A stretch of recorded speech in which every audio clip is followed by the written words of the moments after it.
So my father was the head of education, PhD, all that stuff. I go home and ask him, said, why don't we learn about money in school?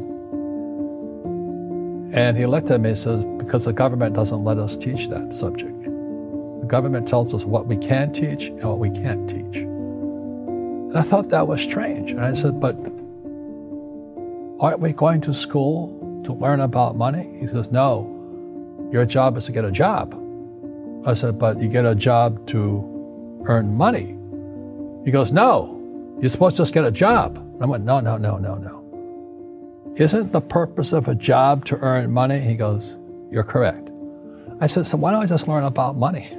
I can skip the job part, you know? And he got flustered and he said, if you want to learn about money, why don't you ask your best friend's father about money? And I said, why? That's Mike. So why ask him? He says, because Mike's father is an entrepreneur.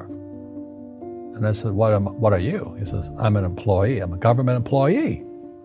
I went, oh, what's the difference? He says, the difference is an entrepreneur must know about money, or they're no longer entrepreneurs. And he says an employee doesn't have to know anything about money, because the government will take care of them, the company will take care of them. So I'm all confused. But I took my dad's advice and I trundled over to Mike's father's office and knocked on his door and I said, hey, I'm here, 9 years old. Teach me about money. He says, beat it, kid, you know. But that's where the story of Rich Dad, Poor Dad started. And finally, through persistence, my rich dad started teaching me about money on one condition. And that condition was he would never pay me. He says, the moment I pay you, you think like an employee. He says, that's the trap. Entrepreneurs work for free. And now I'm 9 years old, my head's going cracking in half. He says, you never want a paycheck. You understand that, kid? I said, okay, I got it. And he says, well, how do I make money? He says, that's what entrepreneurs figure out. It's like, so how do I learn about money? So he would just break out a Monopoly game board. So I would work for free. I'd pick up cigarette butts, and he had hotels and restaurants, and I would clean and do menial tasks. And as I got older, I started getting into office work and marketing and accounting, and I was an apprentice basically, but I always worked for free. And he would teach me about money, but the way he taught me about money was playing Monopoly. And I finally one day I got upset. I said, well, when are you going to teach me about money? He says, what do you think we're doing? We're playing Monopoly. He goes, no. What do you think we're doing? We're playing Monopoly. He says, what do you think we're doing? So I don't know. I'm teaching you about money. And then that's when, you have one green house. He says, there's many formulas for great success in money. There's thousands of them, but one of the best ones is found on the game of Monopoly. It still is today. 4 green houses, 1 red hotel. I said, what? He says, one of the greatest ways to acquire great wealth is playing Monopoly in real life. 4 green houses, 1 red hotel. Well, is that all there is? He goes, that's it. And he says, what do you think I'm doing? And I went, I don't know. So then he took me out and he showed me his greenhouses. And 10 years later, when I was 19, I was now in school in New York, and I come back to Hawaii, and Rich Dad had bought the biggest piece of land smack dab in the middle of Waikiki Beach.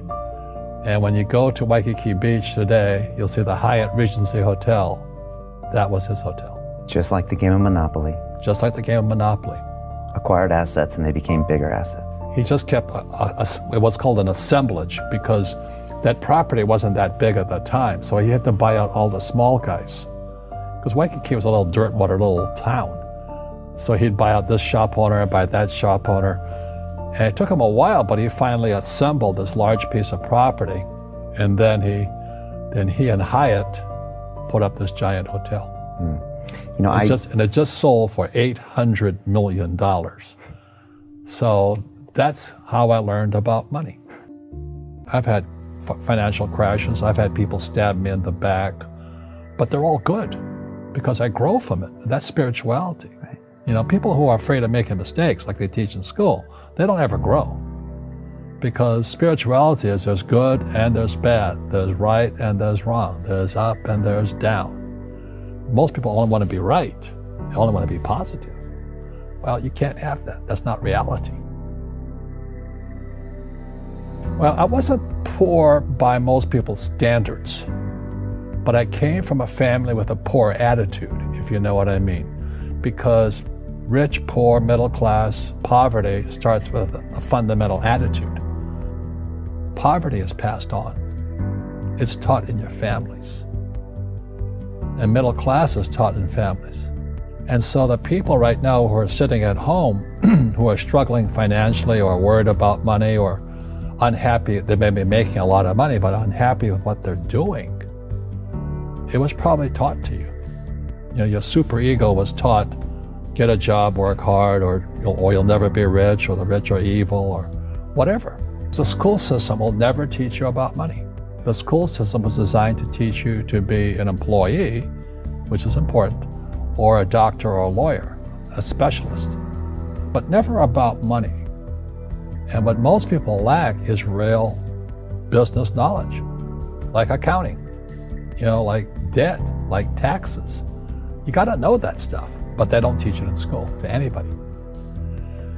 So, and then when people ask me, how did your rich dad learn this when your poor dad, a PhD, didn't?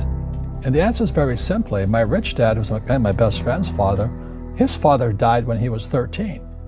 So rich dad had this family business at 13 to run. So he had to drop out of school, which was his blessing. You know, there's blessings, and you know, sometimes the blessing doesn't look like a blessing, but it turned out to be a blessing. And then his teachers became his bookkeeper, his accountant, his attorney, his banker, his real estate agents. So he has what I call real teachers, not these fake teachers in school. You see, most teachers in school, they're out of ethics. They teach subjects they themselves don't practice. I asked the teacher, I said, you know, I'm in my third year of calculus now. It was called strength of materials. I said, am I ever going to use this stuff? He goes, no. You know, I said, why do you teach it? He says, because I get paid. I said, do you ever use it? He goes, no. And that's why, you know, you have to, in life, one of the things I suggest to people, you got to find a real teacher versus a fake teacher. And a fake teacher is somebody who doesn't do what they teach. And a real teacher is doing what they teach every day. So my accountants, my attorneys, they're in it every single day. That's how I learn, because every day I'm solving problems in my business. So I have accountants and attorneys and bankers and all these people on speed dial because I'm solving problems with my team. I see you giving this knowledge out, and yeah. Do the rich people cringe and say, don't tell them that, Rob? Yes. Don't tell people what you know. Right. Keep them poor.